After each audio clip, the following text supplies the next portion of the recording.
Randomness तुमचा घात करतोय. कसं ते तुम्हाला सांगतो. तुम्ही लोकांचं ऐकलं असेल की अमुक वेळेला मी सकाळी पहाटेच गेलो, मग तिथे 4 वाजता पोहोचलो, मग तिथे हे खाल्लं, मग त्याच्यानंतर घरी आलो आणि झोपलो थोडा वेळ, आणि मग 9-10 वाजता कधीतरी उठलो. संध्याकाळी काहीतरी मी मंदिरातच गेलो आणि त्याच्यानंतर मी दारू पिली. याच्यामध्ये एक रॅन्डमनेस जाणवतोय, याच्याबद्दल मी बोलतोय.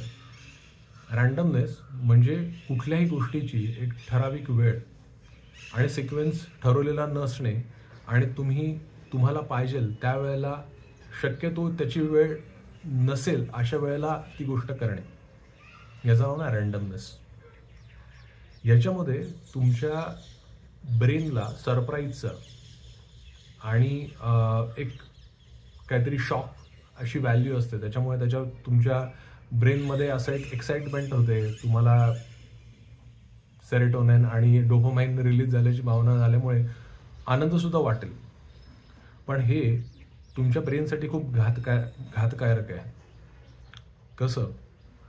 जर तुम्ही सकाळच्या वेळेला एक ठराविक गोष्ट करत असाल, की तुमचं एक्सरसाइज असेल किंवा तुम्ही तुमच्या मनाच्या आरोग्यासाठी मेडिटेशन करत असाल, तुम्ही संध्याकाळच्या वेळेला काहीतरी वाचन करत असाल किंवा तुम्ही तुमच्या फॅमिलीबरोबर टाईम स्पेंड करत असाल, ही गोष्ट तुम्ही ज्यावेळेला सातत्याने करता त्यावेळेला ब्रेनच तुम्हाला ती त्यावेळेला गोष्ट करण्याचे सिग्नल्स देते.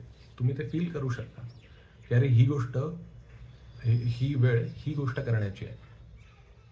ज्या वेळेला तुम्ही रॅन्डमनेसच्याच आहारी जाता आणि कुठल्याही वेळेला कुठलीही गोष्ट करण्याचा प्रयत्न करता, त्यावेळेला त्या ब्रेनच्या सिग्नलला तुम्ही ब्लॉक करता आणि त्याला म्हणता की नाही, आता मी हे नाही करणार, आता मला हे करायचं आहे.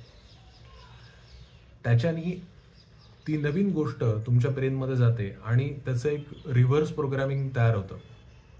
आणि जर तुम्ही सातत्याने जर ते बदलत राहिलात तर तुम्हाला लक्षात येईल की तुम्हाला कुठलीच गोष्ट करण्याची कुठलीच वेळ ठरलेली नाही आहे.